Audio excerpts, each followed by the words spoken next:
Selanjutnya untuk bagian kedua kita akan belajar tentang kuat medan gravitasi. Kuat medan gravitasi itu disebut juga sebagai percepatan gravitasi, jadi simbolnya adalah G kecil. Untuk kuat medan gravitasi dia itu bekerja pada sebuah titik atau masanya itu diabaikan. Jadi nanti rumusnya itu adalah F sama G kecil sama dengan konstanta gravitasi dikali M dibagi R kuadrat. Untuk pengertian unsurnya itu mirip dengan sebelumnya, hanya bedanya M-nya yang satu adalah hilang karena akan diabaikan. Oke. Nah, di sini juga terdapat beberapa klausa nih. Klausa yang pertama, kalau misalkan terjadi pada satu benda. Jadi misalkan di sini ada benda A, kemudian ada titik P, kemudian jarak mereka itu adalah 1 meter, maka kuat medan gravitasi titik P itu akan dipengaruhi oleh A, sehingga kita bisa tulis GP terhadap A. Dan kalau misalkan disuruh mencari kuat medan gravitasinya, GPA-nya itu kita tinggal masukkan saja G, masanya berarti kita anggap masa A-nya adalah 2 kilo ya. Jadi 2 dibagi R kuadrat. R kuadratnya kan 1 M kuadrat, berarti 1 kuadrat. Sama dengan dapat 2 G.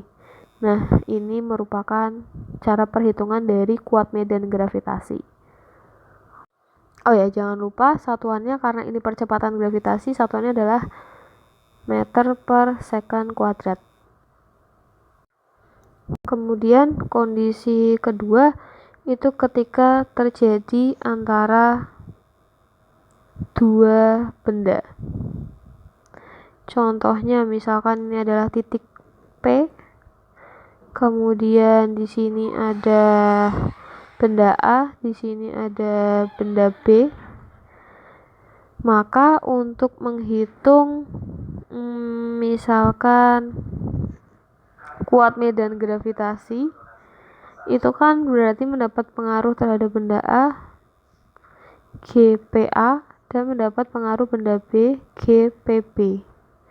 Sehingga untuk mencari GP-nya itu besar dikurangi kecil, jadi hasilnya tidak boleh minus, atau kita bisa mutlak aja ya, nilai mutlak dari misalkan GPA dikurangi GPB, kurang lebihnya seperti itu.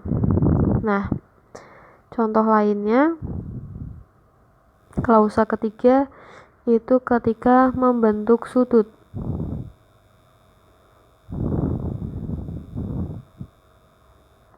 Misalkan di sini ada benda A, di sini ada benda B, ini ada titik P. Kemudian kan ini akan tertarik terhadap A, berarti GPA, yang ini akan ke sini GPB, kemudian membentuk sudut. Nah,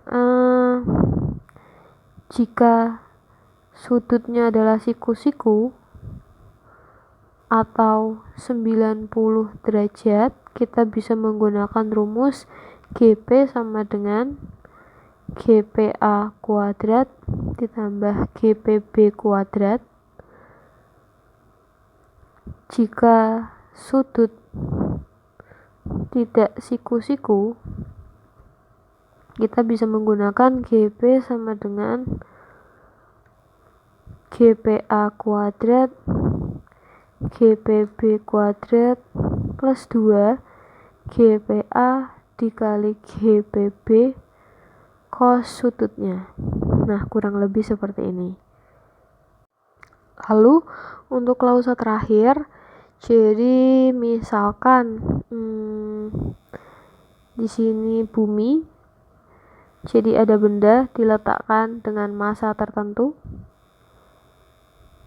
kemudian diketahui kuat medannya adalah 10 meter per second kuadrat, diketahui massa bumi M, besar, kemudian R bumi itu adalah R.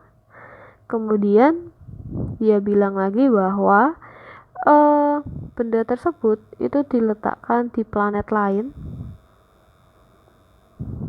dan ditanyakan kuat medan gravitasinya. Nah, dimana ini adalah planet X misalkan, kemudian massa dari planet X-nya adalah 2 dari massa bumi, kemudian jari-jari planetnya itu adalah 2 kali jari-jari bumi.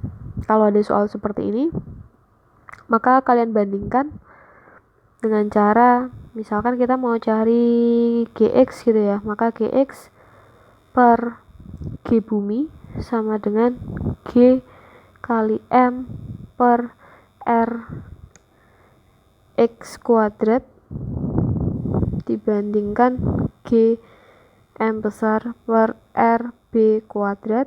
Lalu ini bisa kita coret, ini juga bisa, sehingga nanti Gx sama dengan RB kuadrat Rx kuadrat dikali G bumi. Misalkan RB jari-jari buminya itu adalah R ya, R berarti R kuadrat, kemudian Rx nya adalah 2RB kuadrat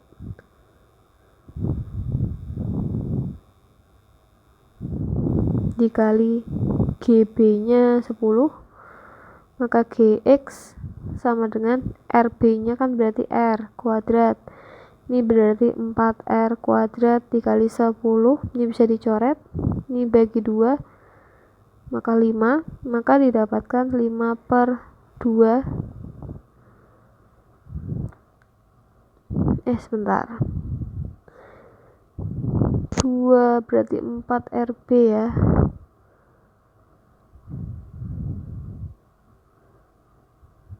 Masanya sebentar, ini ada kesalahan di bagian sini. Massa planet lainnya kan 2 MB, berarti di sini ada 2. Berarti tadi salahnya di bagian gini, sebentar, daripada bingung kita tulis ulang. Berarti ini 2 per Rx kuadrat per 1 per RB kuadrat per GB, sehingga didapatkan Gx sama dengan 2RB kuadrat per Rx kuadrat dikali GB. Gx sama dengan 2 dikali RB, RB nya jari-jari bumi ya, langsung aja R kuadrat dibagi Rx nya 2RB berarti 4R kuadrat dikali GB nya 10, coret, ini 2 berarti 10 bagi 2 adalah 5 meter per second kuadrat. Jadi kuat medan gravitasi di planet X itu adalah 5 meter per second kuadrat.